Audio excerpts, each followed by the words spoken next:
Okay, good evening, everyone. Hello.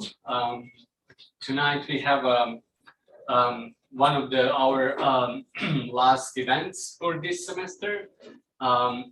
We have a special guest with us, Gábor Dobó, who is a Fulbright scholar here at the Harriman Institute. My name is Aleksandar Bošković, and I'm a co-director of the Central European Center at Harriman Institute, together with Caes, who will join us later in the Q&A session.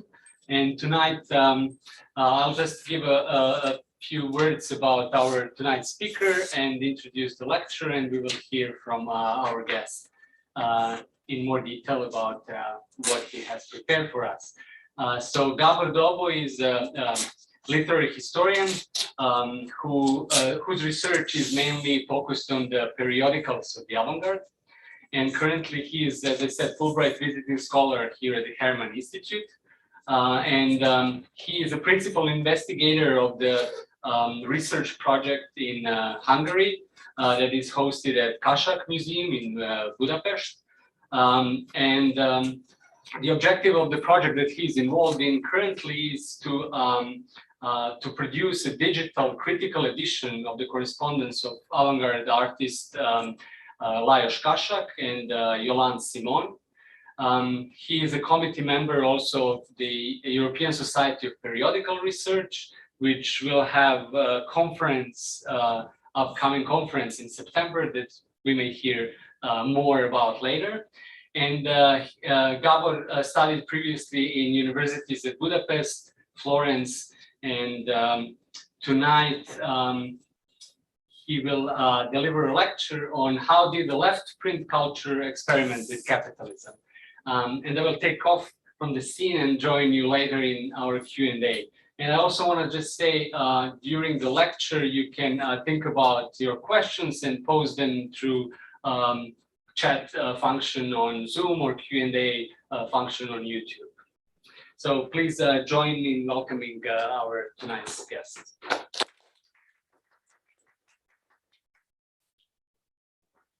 Okay, thank you very much, Sasha. So hello, everyone, both here at the Harriman Institute and online.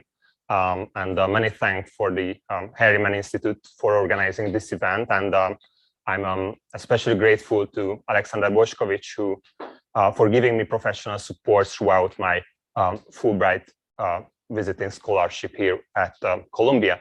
So this presentation is a sequel to a previous talk that I held almost a year ago, hosted by the Harriman Institute online. And that presentation was focusing on the role of women around Hungarian avant-garde periodicals. And together with that lecture, tonight's presentation is also part of my broader research project that aims to develop a kind of social history of Hungarian and East Central European avant-garde periodicals in the context of workers' culture. So as a starting point, I chose this photo montage by Ferenc Hár, which represents the head of a man with scaffoldings montaged on his face.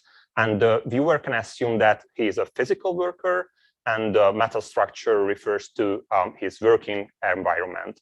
So not only was Hár active as photographer, he went further and theorized his own activity. So he stated that, and I quote, "People are determined by biological circumstances and their social and class positions."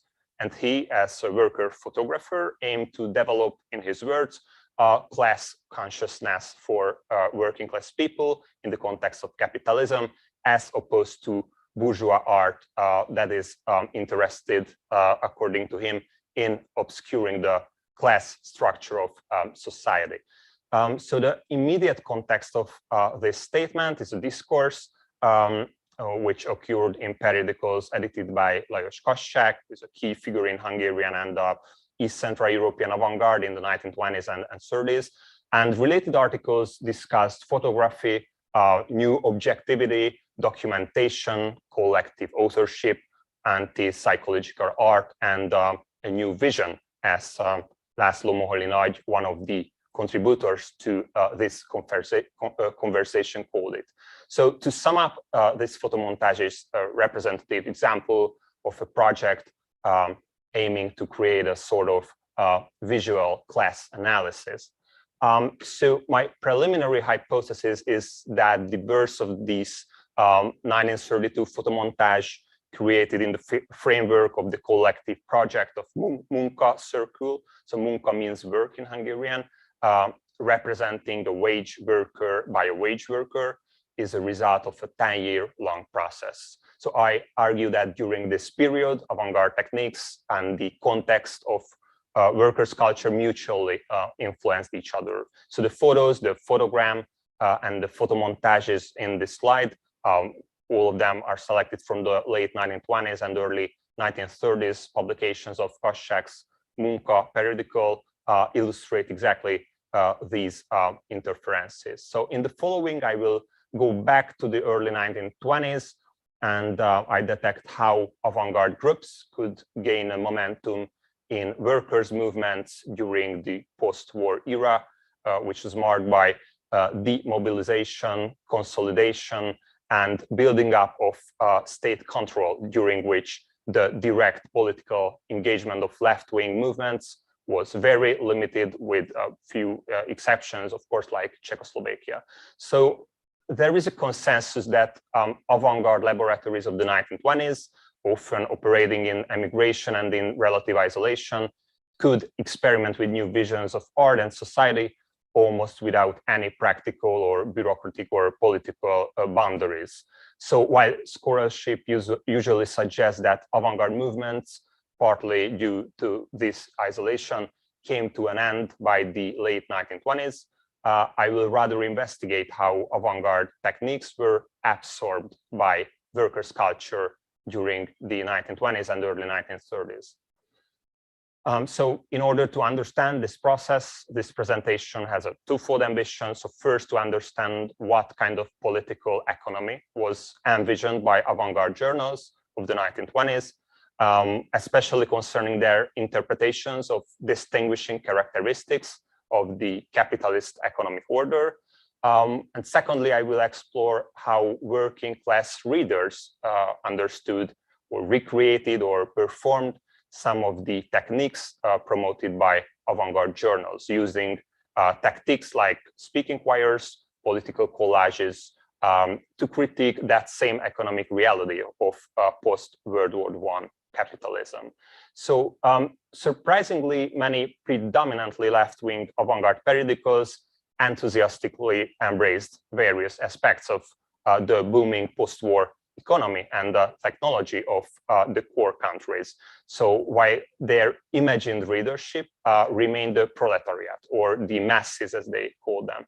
So although the avant-garde outlets were overflowing with articles exploring the perspectives opened up by Fordism, Taylorism, standardization, and rationalization, not only did their intended working class readership experience the everyday regime of the so-called scientific management, but many of them, especially Hungarian organized workers in the industrial centers of the East Coast, actively fought it.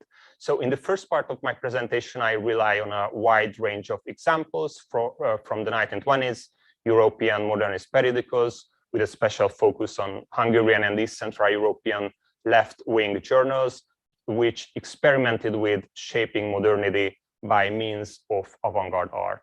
So the magazine cover on this slide is a vivid illustration of this endeavor. So representing, among other things, a petrol station and the interior of a bank office with modernist design, of course. The Ma periodical, edited by the same Lajos Kassák in Viennese emigration in the early 1920s, can be considered a typical example of post-First World War modernist journals.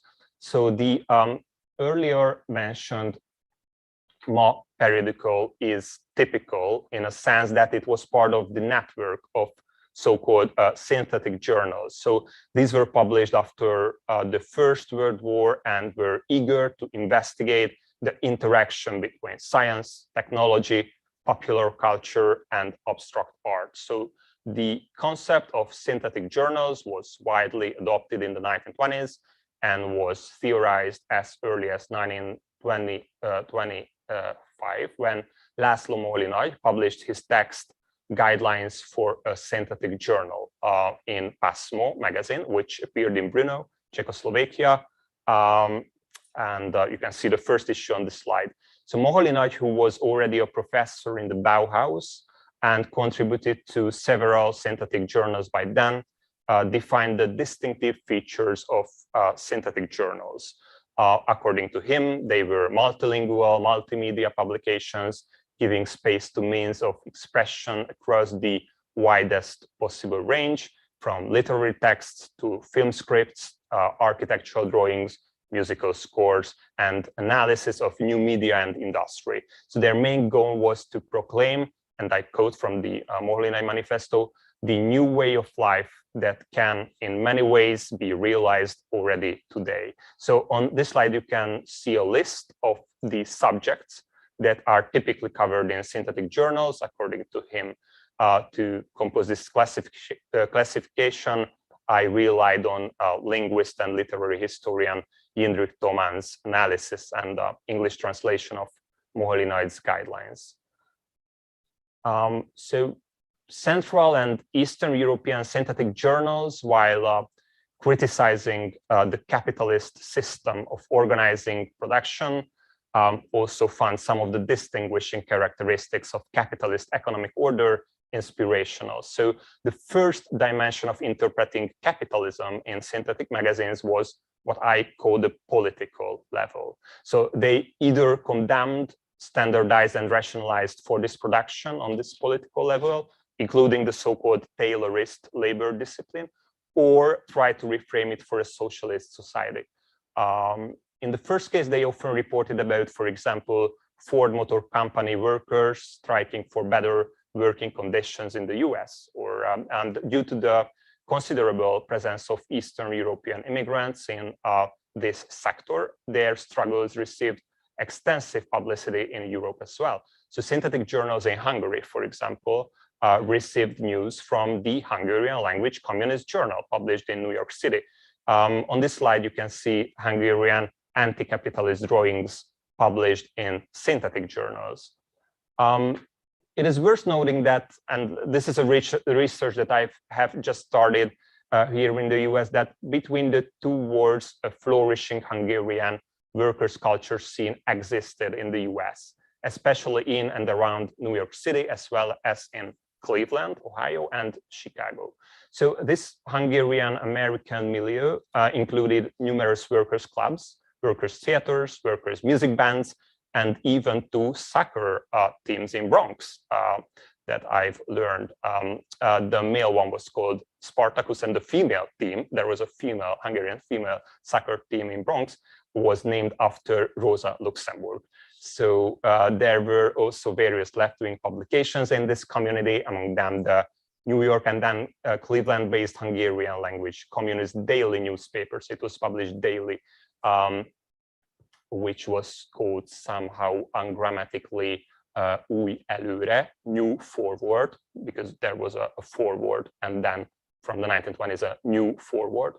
And the radical socialist bérmunkás, wage worker, that was published in Chicago. So these newspapers, besides translating articles from US socialist journals, such as New Masses and the Daily Worker, also published first-hand accounts about strikes and demonstrations, so in which Hungarian workers were massively involved in these strikes.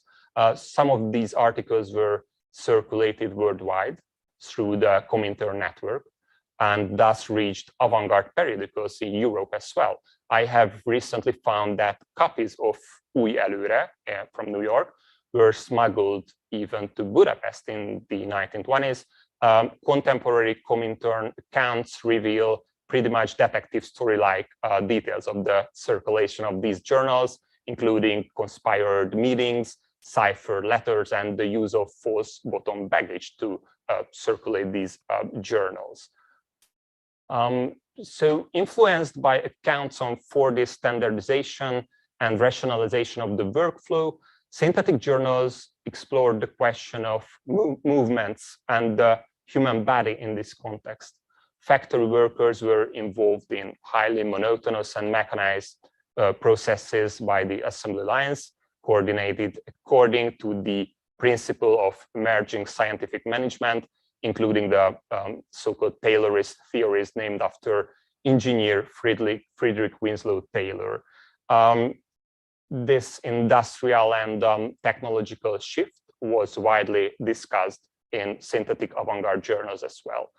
From dances to films, avant-garde artists experimented with machine-like humans and human-like machines. As you can see, it's through a few maybe lesser known cases published in Hungarian synthetic journals.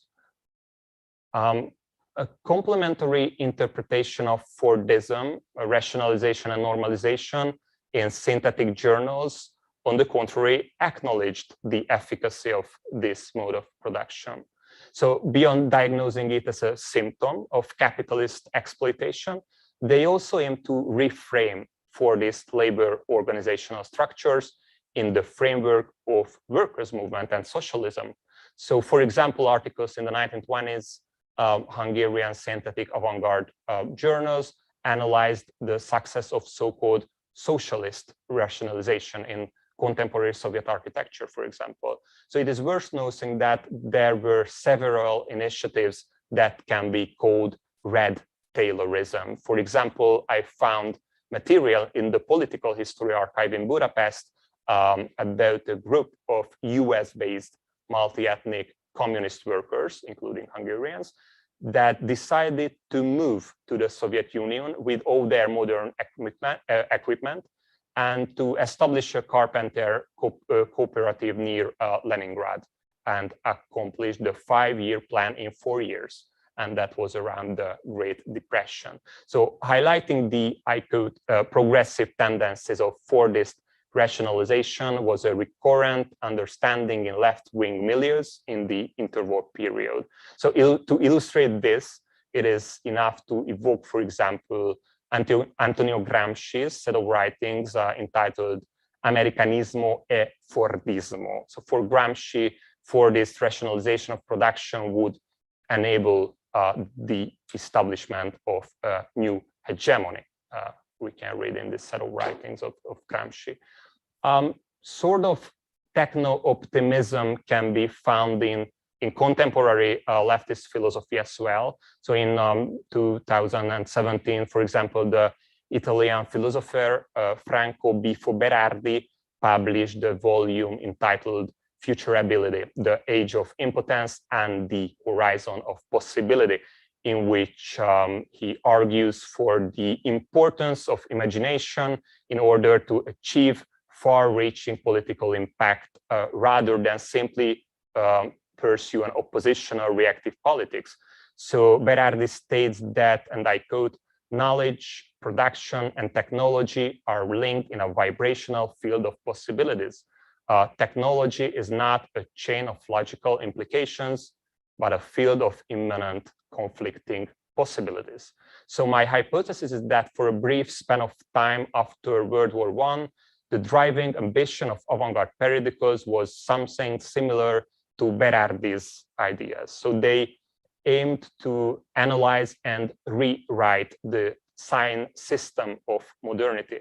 So the mid-1920s marked the beginning of a post-revolutionary period in which avant-garde editors, while remaining highly political in a sense, didn't want to simply endorse political movements. So I argue that synthetic avant-garde periodicals had their own specific strategy to reach a meta-political level, as Alain Badiou would call it, and thus to exceed the dichotomies of, for example, capitalism or anti-capitalism. So employing a sort of radical imagination, instead of merely reactively opposing it, they tried to deconstruct or reconstruct the capitalist sign system and the role of technology in order to create their own utopian visions.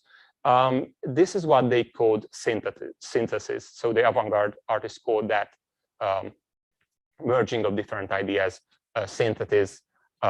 in which new art, technology, industry, and mass culture influenced each other according to them. So on this slide, you can see an example of how synthetic avant-garde imagination worked. Apparently, the photo reproduction of a dockyard is employed as a sort of floating signifier. So in the Object magazine, edited by Lisitsky and Ehrenburg, it is completed with the subtitle Parthenon and Apollo of the 20th century. In the Book of New Artists, edited by Moholy-Nagy and Kassák, it is paired with the photo of an electronic clock and Picabier's artwork entitled Cannibalism. Finally, on the right, published in Kassák's Documentum journal, it illustrates the statistics about the results of normalization in American economy. Synthetic journals present a very specific type of utopia, an avant-garde one, of which chronotope is the here and now. So according to synthetic journals, in some places, the future is already with us. They state that the most modern metropolises on the world are forerunners of a society to become, such as the emerging centers in the east coast of the US, industrial areas in the Soviet Union, or interestingly, kibbutz and other types of Israeli settlements on the then mandate of the British Empire. So all these otherwise very diverse structures and are exemplary synthesis of rational urban planning, according to them, an ideal work-life balance determined by the optimal organization of the private and public spaces. So according to avant-garde editors, new cities will give birth to the new society. The other common feature of these apparently disparate cities were, according to synthetic journals, that they destroyed the archaic and supposedly obsolete structures of society and urban spaces. They advocated a sort of creative destruction, to use the term of the economist Joseph Schumpeter. So on this slide, you can see an image poem of Lajos Kassák, published in Ma, forming a very similar slogan to Schumpeter's idea: destroy in order to construct, and construct in order to win. So synthetic magazines unequivocally acknowledged the destructive feature of capitalism that creates tabula rasa and thus provides the precondition to establish a new society. Furthermore, in order to actively form post-First World War culture and thus transform society, synthetic journal contributors aim to actively contribute to the construction of their imagined new functionalist cities. So for this purpose, they aspired to forge alliances with big investors, the industry or the state. So they recognized that one can compose, of course, very radical avant-garde poems and perform experimental dance and publish them in self-finance synthetic journals, but cannot construct a modernist neighborhood, of course, and not even a building without involving capital. And synthetic journals, adopting a more and more pronounced architectural and urbanistic profile in the 1920s, increasingly shifted from the autonomous cultural position to the heteronymous pole, to employ Pierre Bourdieu's terminology. So on this slide, you can see the Bauhaus-trained Hungarian architect and journal editor Farkas Molnár's designs and designs of functionalist villas. He parallelly published articles propagating the importance of new urban spaces in the communist 100% on the left, and the architectural periodical Space and Form, which was financed by the Entrepreneur's Journal, which is on the right. So even the cover design of the two periodicals, showing striking similarities, were made by the same artist, Farkas Molnár. And I find just today that MoMA preserves one copy of Farkas Molnár's design for the Ma periodical as well. So he designed the cover even for Koschak's mod, even if it wasn't realized in the end. So while Molnár and his functionalist colleagues kept arguing in both cases that modern furniture, flats, and neighborhoods will bring fundamental transformation in society, in the long run, the framing and the context of their manifestos, designs, and essays acquired very different meanings in the two cases. So Molnár's functionalist villa designs might be interpreted as utopic models related to the living conditions of the new man, of a new society to become in the communist 100%. But on the contrary, in the market-oriented space and form, Molnár's villas appeared as sophisticated, trendy proposals for open-minded investors and decision makers. So in the second part of my presentation, I'm going to demonstrate how avant-garde techniques resonated in the wider environment of workers' culture. So to do so, I'm proposing a methodological shift from the literary and art history dominated mainstream of avant-garde studies. So this is because, while broadly speaking, avant-garde studies are both author-centered and eager to isolate and decide or define what is avant-garde and what is not, I have recently started to ask questions the other way around. So what a working class readership looked like? How, when, where, and what did they read? And to what extent and in what context did they encounter avant-garde techniques? What did that mean for them? And vice versa, how workers' culture reading practices affected avant-garde art. So these are some of my questions for a future research in this field. Arguably, these apparently merely methodological considerations shed light on structural questions of this very research object as well, namely that of how to access the cultural practices of subaltern groups, such as Hungarian working class communities in the interwar period. So because exactly due to their subaltern position, their activities remained largely undocumented or entered the memory institutions in a very fragmented way.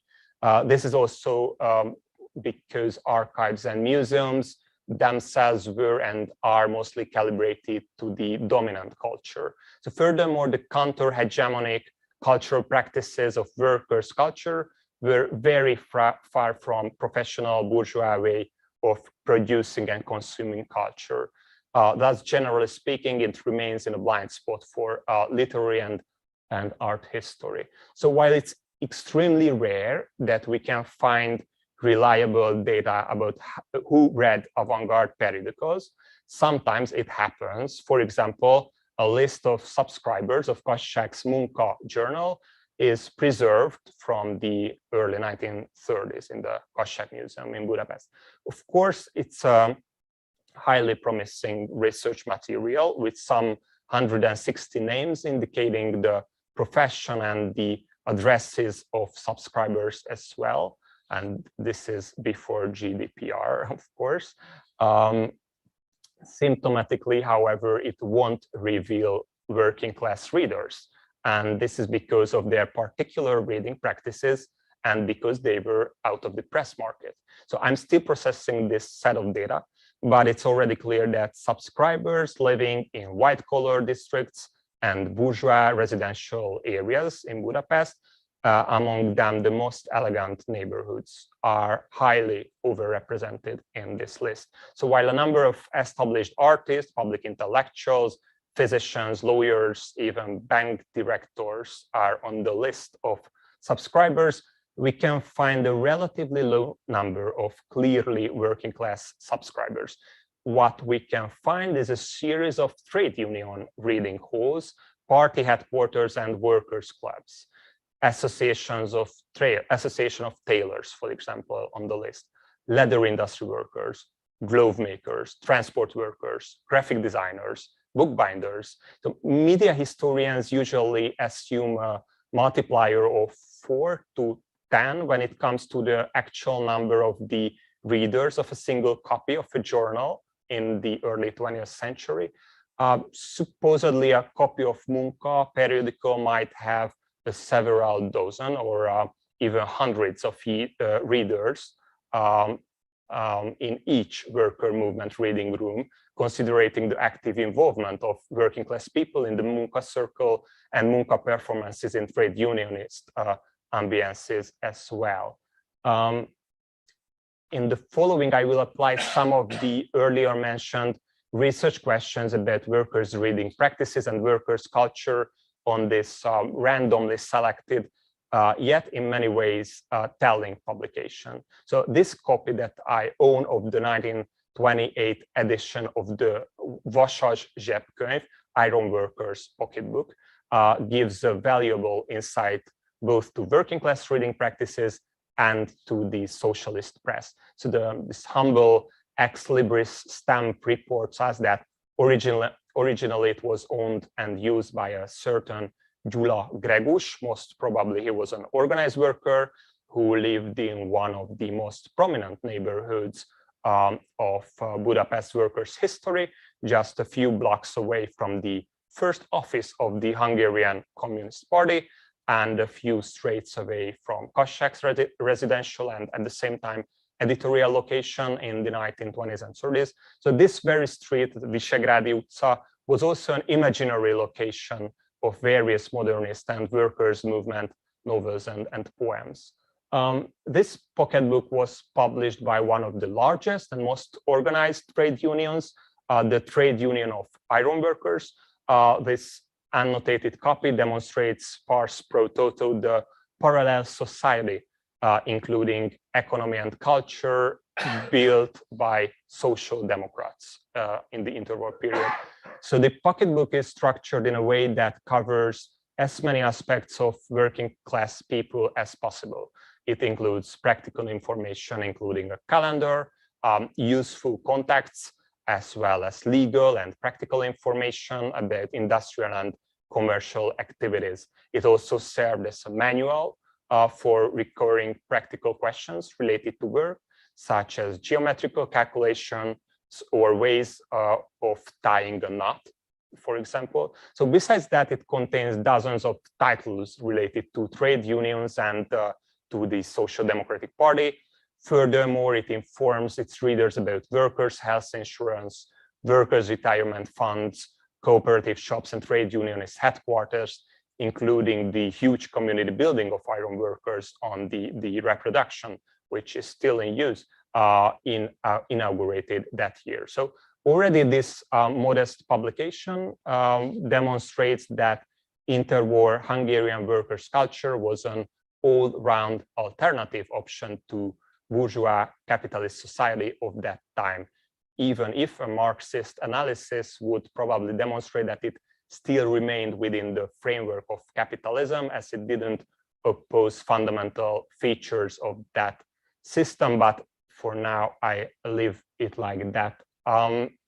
So the annotated pages of this copy demonstrates that its owner actively used it, both in his everyday professional life and in his personal life. On the spread, for example, you can see biographical annotations about this worker's family. Apparently, the turn of the 1928 was a tragic year for him, as annotations demonstrate that he lost both his father and his younger brother just in a few months. And literature appeared in this context. So among practical information for everyday use and an active using of this pocketbook, including notes about its owner's monthly income, professional contacts, and personal details. So my point here is that art and poetry was integral part of workers' culture, but not in an isolated, author-centered and up-down structure as literary history writing, even if in an implicit and naturalized way, tend to understand literature. So we can conclude that publishing and consuming printed poems was only one element of workers' movements' multifaceted cultural production. And while the above mentioned pocketbook didn't include avant-garde techniques, avant-garde features were included in many similar workers' movements publications, such as calendars of the 1920s and early 1930s. So similarly to the pocketbook, these were intended for an everyday use. On this slide, you can see some examples. Népszavanaptár, which is People's Voice Calendar, which was a Budapest-based legal social democrat publication of the same journal, and Új Előre Naptár, New Forward Calendar, which was a communist calendar of the Hungarian Daily in New York City and then in Cleveland. All of these publications include in some form poems from avant-garde authors or authors who also wrote avant-garde literature, or there are avant-garde elements in graphic design. Besides this, they cover several issues that are relevant to avant-garde periodicals as well, from workers, sport to speaking choirs.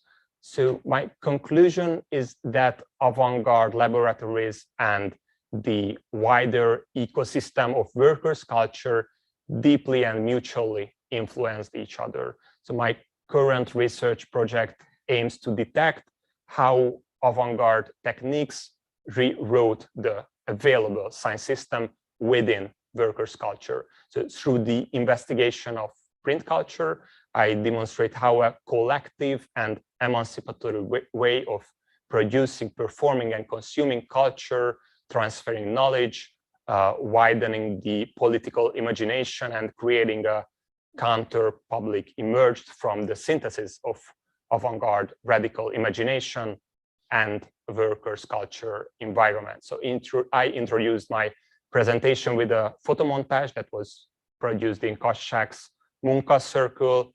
I conclude my talk with a few photos of speaking choirs operating in Hungary in the late 1920s and early 1930s, partly in the Munka Circle, partly beyond it, or even in opposition to Kassák's circle. These groups composed by organized workers, as well as by avant-garde or one-time avant-garde artists and editors, were often concentrated around little magazines that both theorized and documented their performances and cultural practices. So my research project aims mapping in the long run, mapping similar and to a great extent interconnected initiatives of Hungarian communities from Budapest to New York, from Paris to Kassa, Košice, and Moscow. Thank you very much for your attention.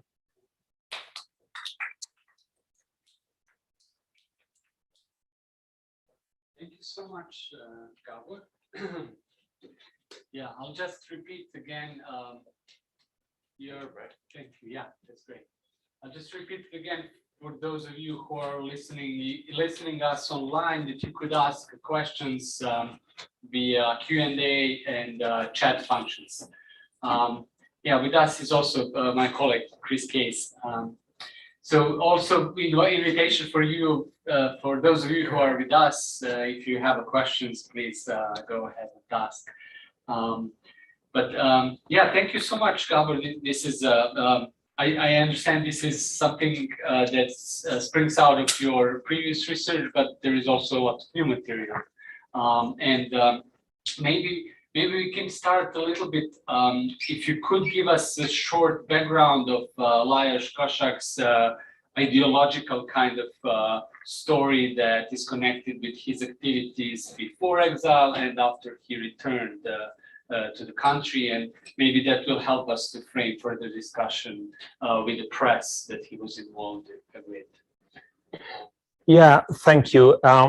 It's an important question because Lajos Kassák was not a typical avant-garde artist and editor on the European horizon, because he did have a working class background. He was an iron worker and was involved in factory work and later on in strikes and trade unionist milieus. And parallelly, he became a self-taught avant-garde artist at the same time. So in his career, there is this double feature of being an avant-garde artist, a very experimental and aesthetically radical artist, and at the same time operating in working class milieus.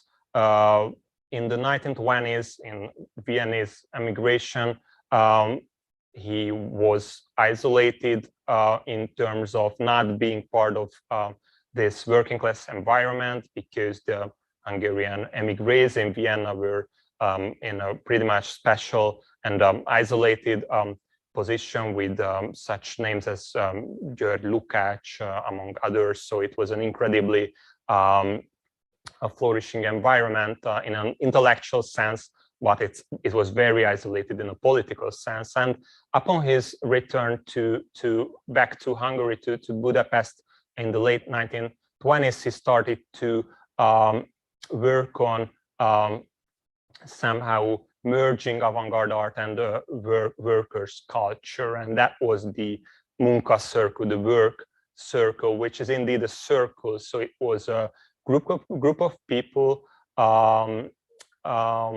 involving actual working class people, as well as students, intellectuals working together, and that went on in the 1930s, of course, around this Munka magazine, because Kassák, as his fellow avant-garde artists, always had his own little magazine, so his own place to publish his ideas. So this is the background of him in a few words. I think it's very useful to have that, because that explains a lot. This aesthetics that puts art as a human kind of endeavor alongside with all other activities connected to the everyday culture and cultural production in general. Maybe we can talk more about his kind of his own involvement into this journal. Was he a main editor, or was he someone who was involved in conceiving the whole concept? Can you tell us a little bit more about his involvement with the journal itself? Yes, so Kassák was a very strong editor, very charismatic editor, if I can use this term, throughout his whole career, especially in the avant-garde, in his avant-garde period. However, in the Munka period, which is from the late 1920s, so from 1928 to 1938, he remained the main editor of that journal as well, but it was less hierarchical than his avant-garde endeavors before, and this is, I think, because he somehow incorporated this idea of creating emancipatory practices in his art and his political cultural activity, and he managed to remain a main editor of Munka Journal, giving space to the younger generation as well. But not only that, so it wasn't just a generational issue, it was also the question of competencies. So the Munka periodical was extremely dense, full of political science, reports on fascism, on Nazi movements, already in the early 1920s, so in very, very early year of emerging fascism, and so forth. Yeah, with Italian context, I guess, very early rather than German. If you can tell us a little bit, what did you find out about who founded this magazine? Because I saw in one of the images that you showed us, there are some advertisements that look interesting, coming not from workers' world, maybe. If you can kind of say a little bit more about that, what did you learn so far? Yeah, so that's again a question that avant-garde scholars dealing with avant-garde are always encounter, and it's very difficult to answer. But archival material suggests that it was funded, so all of Koschak's journals was basically funded by themselves, so by the Koschak family, and there is Jolán Simon, his partner and a fellow artist, of which correspondence we are working on at the Koschak Museum. And from the correspondence, it's clear that it was partly or mainly the work of the invisible work of Jolán Simon collecting subscribers for this journal, and also to pursuing actual paid wage work besides her artistic activity, and thus financing the journals which were appeared under Koschak's name. So there is this very controversial but not unique phenomenon in avant-garde, that there are also women behind avant-garde journals, also in an economic sense of the, or financial sense of the word. Yeah, that's something that last year we discussed with other colleagues covering East Central Europe, involvement of women artists or their erasure from the histories, written histories. And it's nice to acknowledge that again. I don't know, Chris, if you have maybe some more specific question. One question I had was about the role of the bourgeoisie in these journals, and it was really striking whenever you went to the archive and discovered the list of subscribers to which journal was it? Was it the? It was the Munka journal, yes, exactly. And that the sort of the bulk of the individual names were from sort of middle class or bourgeois subscribers, whereas then the trade unions would subscribe as sort of one name. And so I'm wondering to what extent, because when you set it up initially, it seems like you've got left-wing journals that are being consumed by the bourgeoisie with no working class participation. So you have to look elsewhere for that participation, which I think is really a fascinating and original part of your project. But are we looking at two different spheres of consumption here then? Is that what's going on? Is that bourgeois consumption as sort of leisure-based commodity that is something purchased and enjoyed merely for aesthetic purposes, whereas the working class consumption includes this element of participation and even recycling of the production and sort of publishing their own materials or organizing events like choir performances and so forth. So in any case, once you get to that consumption side, is it two separate spheres of consumption, or is there overlap?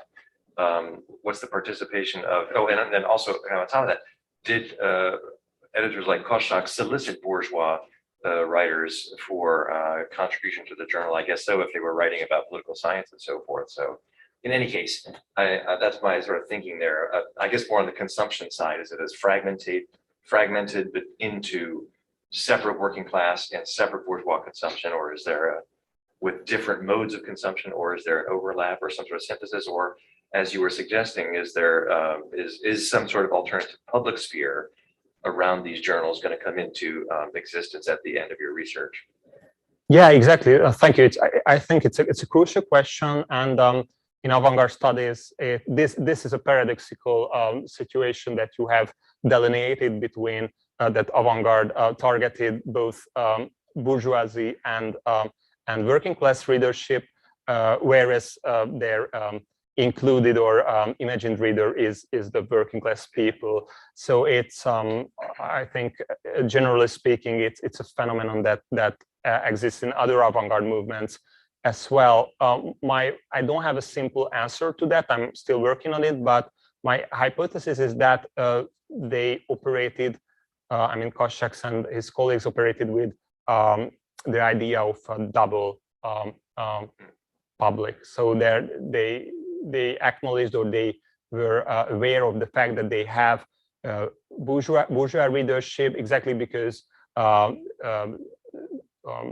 intellectuals could grasp the nuances or the experimental flavor of avant-garde poetry, whereas working class people the editors hoped that working class people were interested in political stuff or caricatures or hidden or partly hidden revolutionary ideas. But the fact remains that they had this double audience, indeed.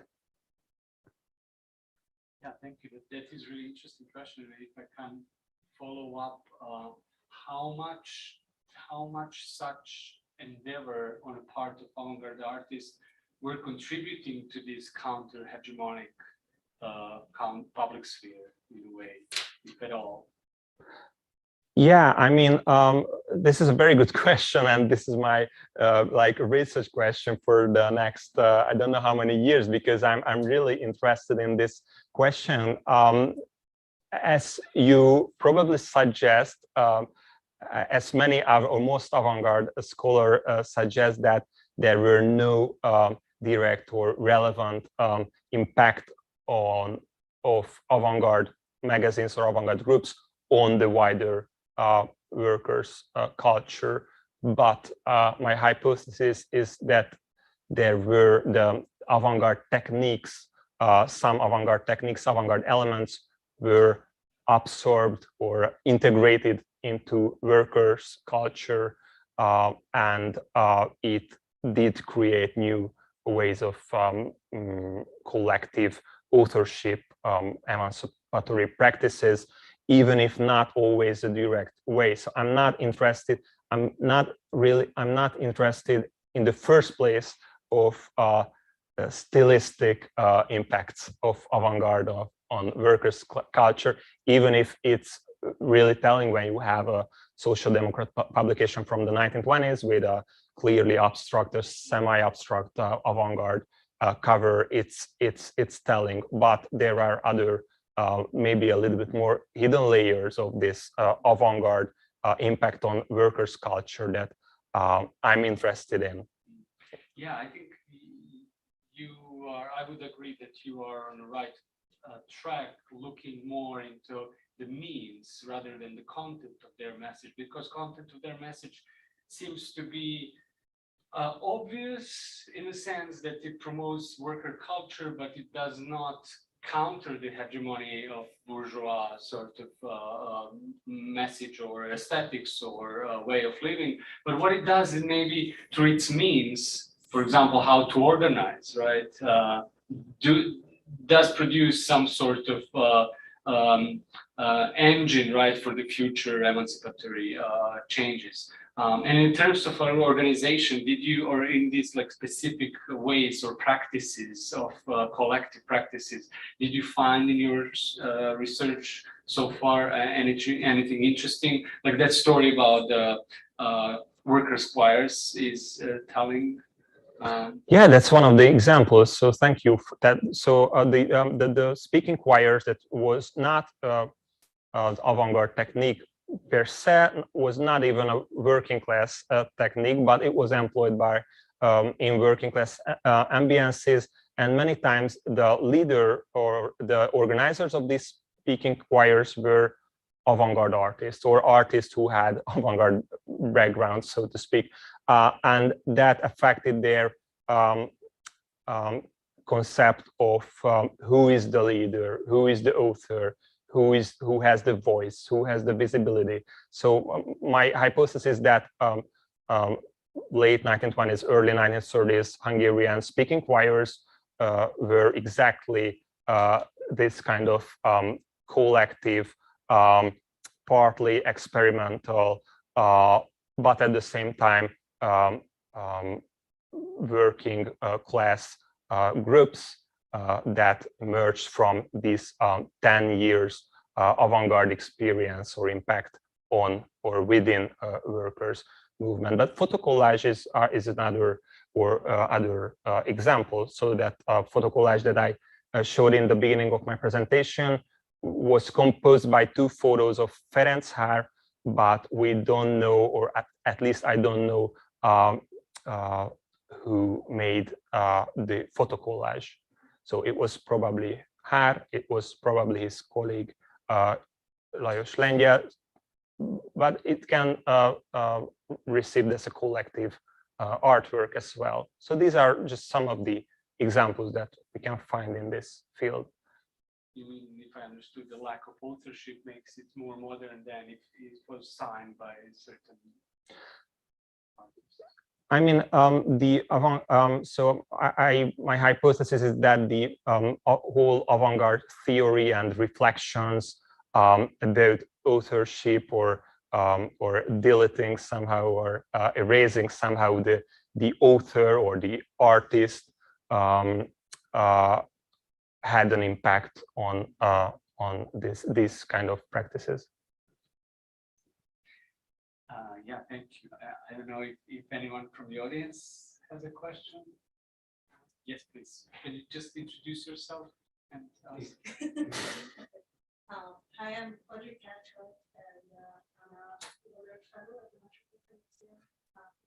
Thank you, Gábor, for the amazing lecture, and it's really such rich material. And, you know, I have endless love for interwar periodicals and leftist culture, and specifically communist culture, but it was really, I mean, it was your method and the kind of questions that you raised about this material is like really, really fascinating. And I think I would have too many questions, so I will just limit myself. But so I know that, you know, one of the really amazing things that you do is like turning around and just asking questions about readership. But I also just actually want to ask questions about the production of, like, for instance, something like the Bošković, right, the small, like, the pocket,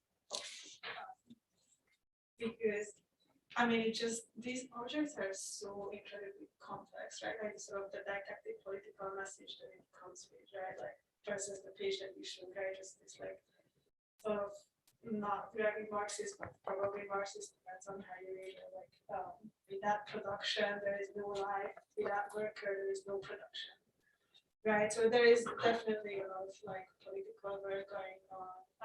There is, right, like the way I think these objects create sort of class consciousness, right? Like sort of telling workers like what are the like holidays that, you know, you as a conscious worker should embrace, sort of the, you know, the poetry that you should, that's in it, the sort of the visual, right? Like, so they are so complex as objects. So for me, I think there are also a wide range of questions about how they are made, which I think would also like lead you to sort of similar conclusion, right? That it's not like an individual or artist, but like the whole sort of really complex authorship that is happening there. So I would be very curious if we know who were the people involved in, you know, producing something like this. For instance, and I also have a lot of follow-up ideas about workers' leadership and what that means, but I think I will let you ask the question. Yeah, no, go for it. Do you want to respond? Yeah, maybe I'm shortly respond. Thank you, Audrey, first of all, for being here. I'm really glad, and thank you so much for these questions. I'm curious about the other ones as well. Yeah, I think your question somehow. So again, it's a central question or a crucial question about interwar social democrat environment, because it was complex. It did involve many people, so several hundreds of thousands of people, and very many trained workers, including typographers and so forth. And they had their, I mean, the Hungarian Social Democrats in the interwar period, they had their own infrastructure for design, for printing, for publishing, and for distributing their stuff. And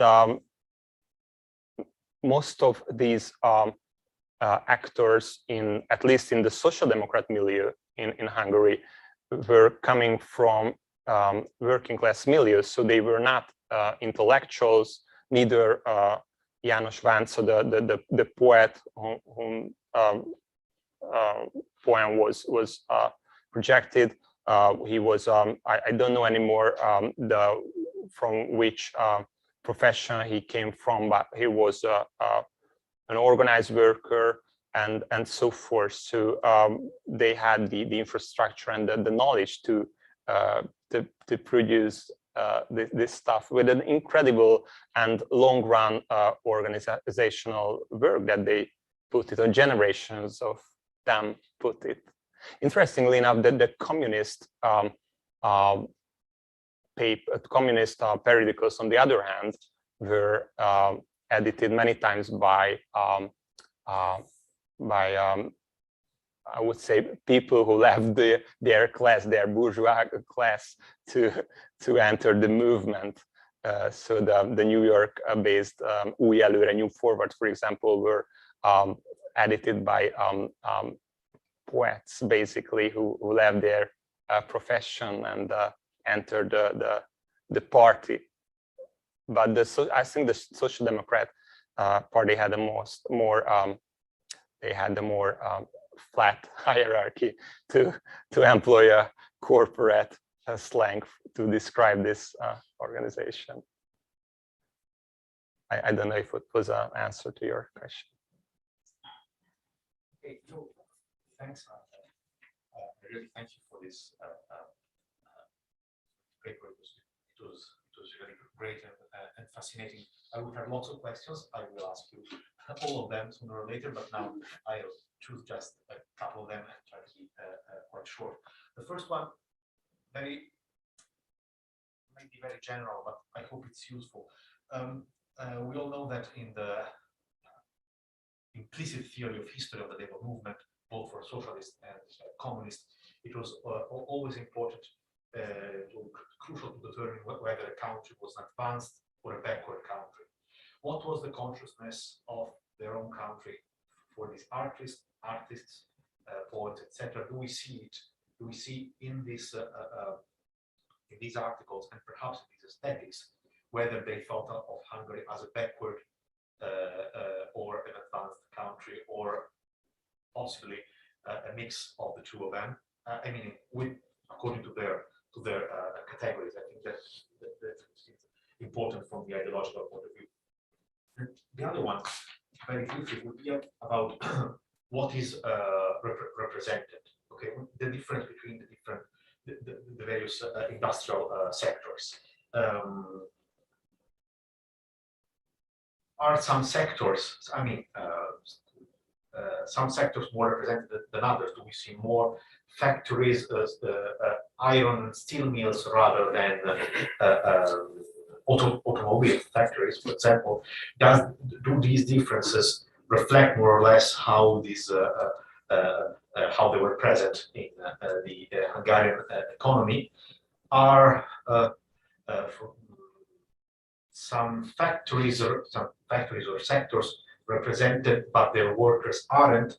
For example, often metal workers are more romantic and more represented than bricklayers, even if they were the actors of urban planning and the Fordism architecture, etc., etc. So I would like to know if you have asked some questions to the different areas of production involved that are represented in these journals. I forgot to present myself. My name is Bruno Settis. I am a visiting scholar at the Italian Academy of Columbia, and I studied history of industry and industrial relations. Thank you so much. I will just ask you, Gábor, if you can just to repeat questions before you address them, because our audience, I think, have a little bit issue hearing the questions from audience here. Sure. Thank you very much for coming and for your comments and remarks and this question. I made notes about your remarks. Thank you very much. It's really useful to think about whether an avant-garde journal was produced in a so-called backward country or in an advanced country or in a mixed semi-peripheral country, and how that impacts their representation on capitalism or modernity. This is a very good point. As for your question, it's a very good question and didn't come into my mind before, honestly, but it's a very inspiring thing to think about, whether in the representations in avant-garde journals about capitalist work or factory work corresponds with the actual percentage or presence in the actual economy of that given country.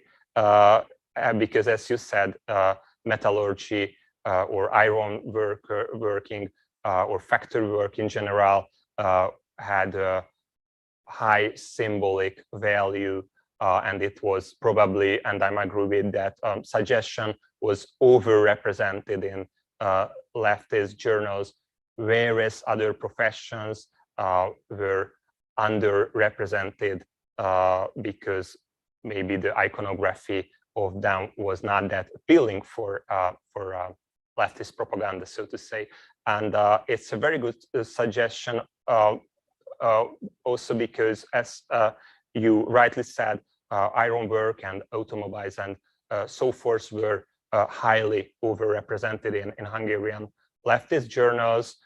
This country was not an industrial country at all, except for a few districts or neighborhoods of Budapest, where, by the way, these journals were mostly published, but the rest of the country was mostly agricultural.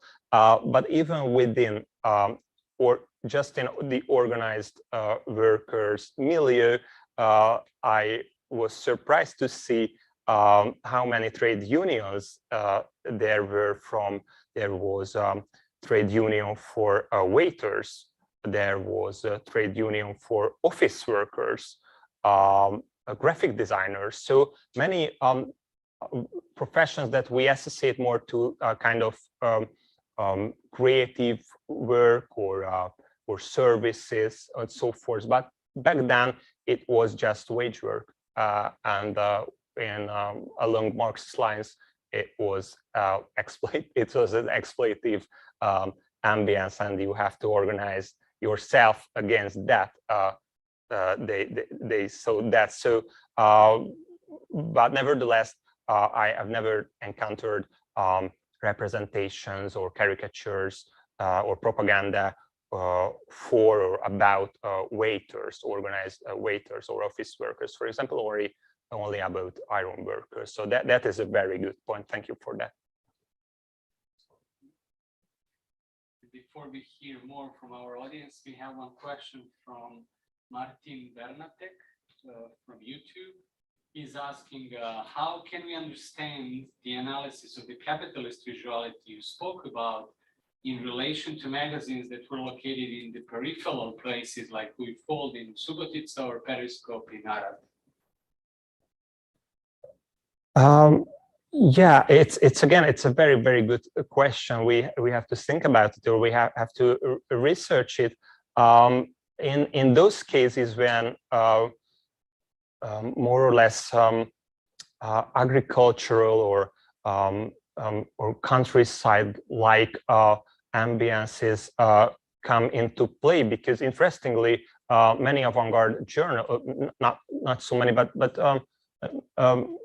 part of the production of avant-garde journals were coming from these so-called peripheries, so not the usual suspects, so not only from Paris, not only from Berlin, but from small towns were prolific in the production of avant-garde journals as well.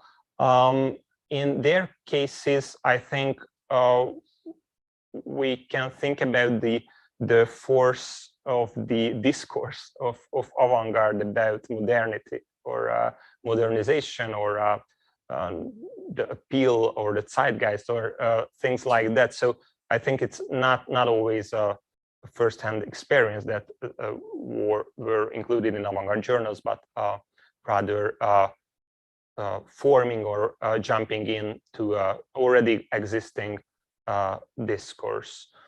I'm curious about your opinion as well, because I don't have a proper answer to that interesting question. Yeah, it would be maybe easier to answer had we known which magazines this person is referring to, I guess. I'm not familiar with Avant-Garde magazines from Subotica and Arad at the time.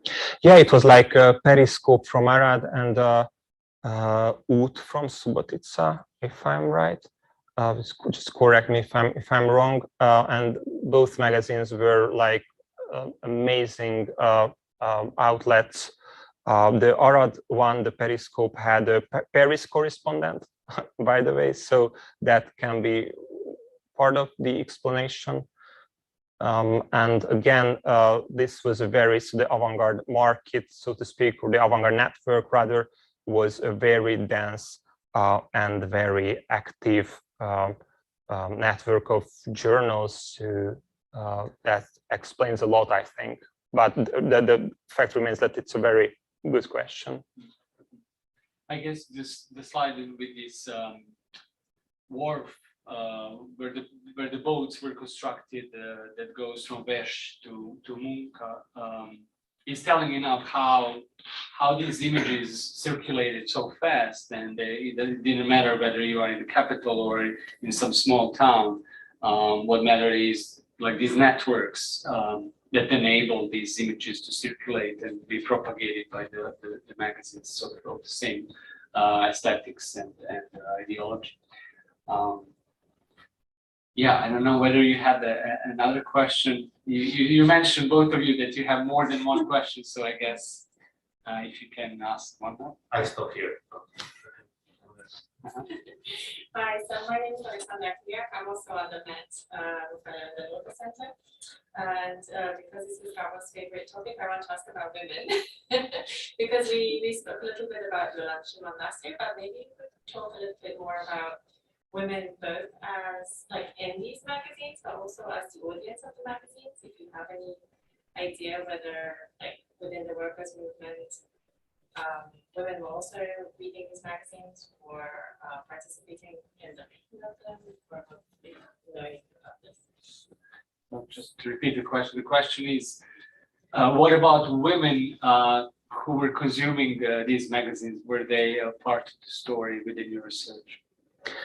Yeah, thank you. Indeed, it's a core of my research, or at least a topic that I'm really interested in, the participation of women in avant-garde magazines, which is a very difficult question to answer, because as you rightly suggested, and I also mentioned that they usually are not even mentioned in the journals or in the colophon of the journals, while we know from research material or from memoirs that women were really active around or behind avant-garde journals, and in many ways, not only as consumers, we don't know a lot about that, but as performers, for example. And there is a question. So there are two questions, I think, in this case. The one is, of course, the historical and structural invisibility of women in modernism, which is a paradoxical thing, because these movements were at least theoretically emancipatory, but not in practice, or not always. And the other question that I think it's your terminology, at least you employ, that there is a performative bias or something like that, so that the performances remain, or performative arts in general, remain in the blind spot of art history, because it's ephemeral, it's not high art, it's not commercially sellable, and so forth.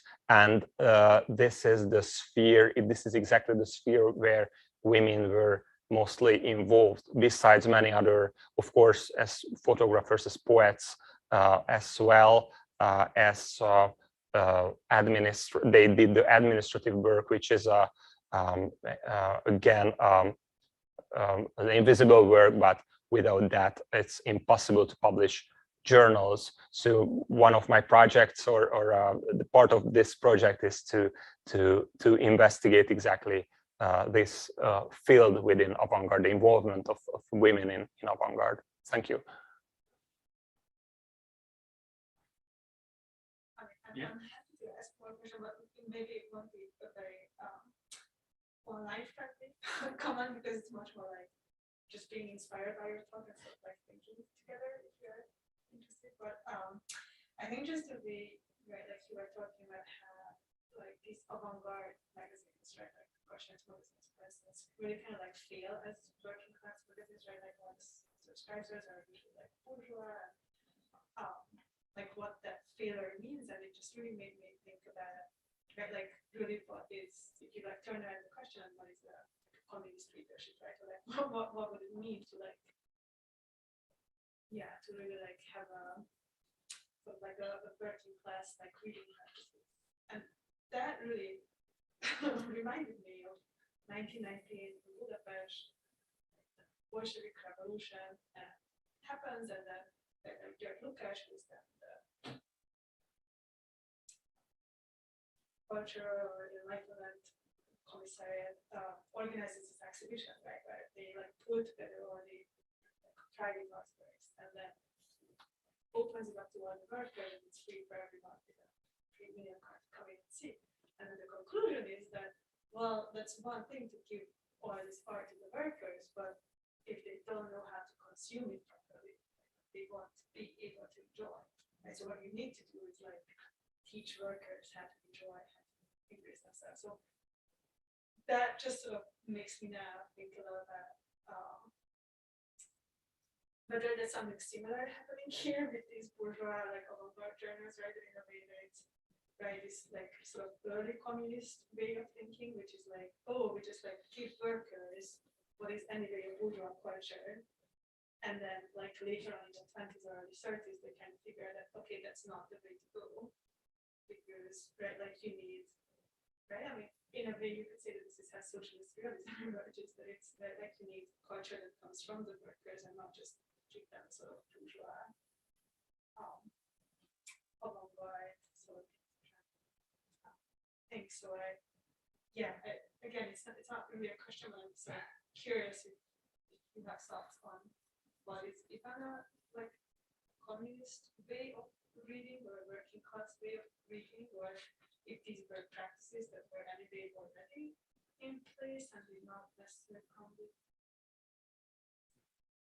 So again, just for the online audience, the question is, what is the working class way of reading or consumption of the content which are represented by these workers' avant-garde magazines? Or I guess it's the same question to the one that we already heard about the class consciousness, how this workers' class consciousness have been formed through the practices of reading, and how do they differ from the bourgeois culture, and whether they should be reinvented from within, or they should be some form of reappropriated bourgeois art. Yeah, thank you again. I think it's a very, very important question, a very complex one. I just limit myself to highlight the fact that this was an ongoing debate, I guess, in the 1920s and early 1930s, whether giving the working class people just the bourgeois culture, or how to reframe it, or how to create working class culture. And it was a polyphonic ongoing debate between many, like between Adorno and Lukács and other Benjamin and other very, very important figures as well. And the fact is that there was an avant-garde, or there were some avant-garde answers to that, and Koschak's, or the Hungarian avant-garde answer was that the workers' culture has to be created from scratch.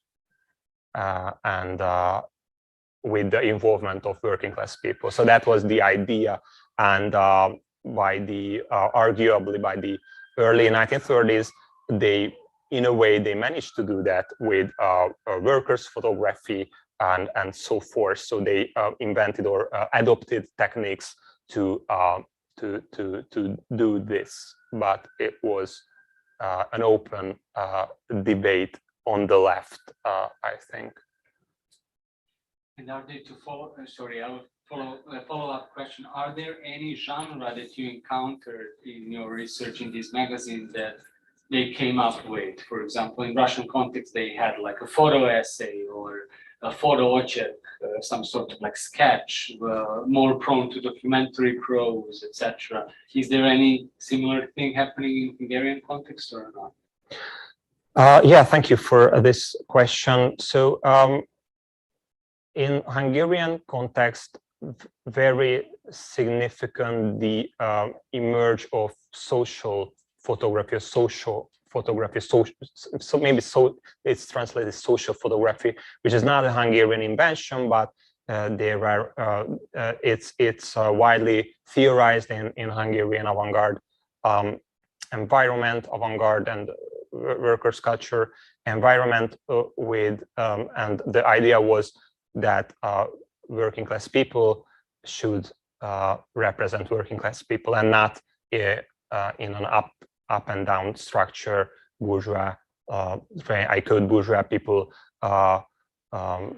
shouldn't represent, or that's not a valid representation of working class people because they frame them in according to their own upper class. And this social photography in the Hungarian context was a very successful attempt to create such a new genre and a new, or at least a new approach to photography with people coming from Munka circles, among them Robert Capa. So many important figures came from this ambient, but there was a bunch of lesser known but very important photographers coming from this environment. Question? I can jump in too with a comment on that. It's interesting how your research in looking at the actual practices of a working class audience kind of breaks up the debate as it existed in the 1920s and 30s, because from the discussion that we've been having, on the one hand, you have these sort of compartmentalized discussions, the left is talking about this, and the bourgeois is doing this, and the workers are theoretically doing whatever working class audiences do. But the working class audiences, they were not just thinking of themselves as producers or workers, they were also consumers, and they themselves were engaging in straightforward consumerist practices. And I'm thinking in particular of cinema studies in the period. So these working class audiences of the left-wing journals, they were probably also going to the movies and watching musicals and so forth, and behaving like good capitalist subjects. So but at the same time, that heterogeneity sort of allows us to break down some of these compartments about theory and practice and class, and sort of allow people to be there, or audiences to be, or groups to be I guess true collectives. So in any case, I'm just thinking about the possibility that in your research on the working class audiences, particularly these choirs, there's nothing particularly working class about a choir or avant-garde about a choir. Nevertheless, it's some sort of, I don't know, I think you use the word polyphonic or hybrid sort of mode. So if musicals can be consumed subversively by working class audiences, then you don't even need left-wing art. You just need art in general, and the working class is just going to transform it in its own practice into something that suits its needs. So it's in any case, there's just some thoughts there that the consumption side might turn up. Absolutely. It's a very good question. And Koschak's answer, or the avant-garde artist's answer, was that they explicitly said that you have to create class consciousness, and it's through art, basically, art in a broad sense, and then new society can be created. So that was the avant-garde answer, while of course, the political or the movement like answer to this was quite the contrary. So you first have to organize yourself, fight for your basic rights, and so forth. And culture, of course, is something that we should have in a way, but it's not that important. So, but for Koschak, that was not a decorative or a luxury product, but it was the core of the question, because he states on different occasions that Koschak that the new art can create new subjects for revolution. So that was his idea, and that I think that remained his idea throughout the interwar period. It's so interesting that this book that they made, Koschak and correct me who was with him, the Book of New Artists in Vienna, Koschak and Moholy-Nagy. Yeah, that book is completely composed out of photography. I mean, it's all about visuality, right? This new vision, and visuality is a means to create a new consciousness, right?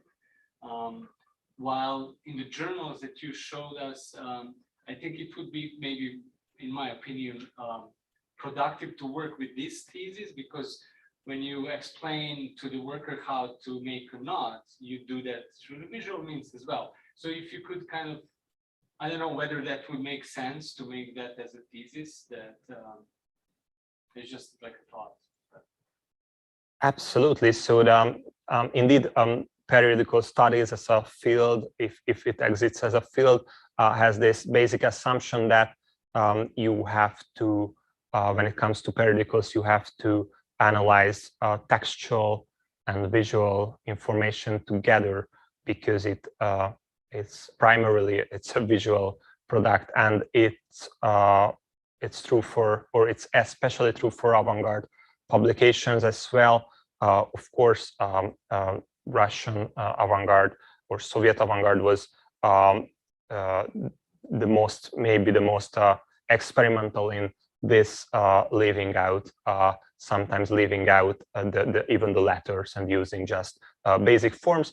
But the so-called new typography was widespread among Hungarian avant-garde editors as well. So, for example, the title of the same Munka journal is written without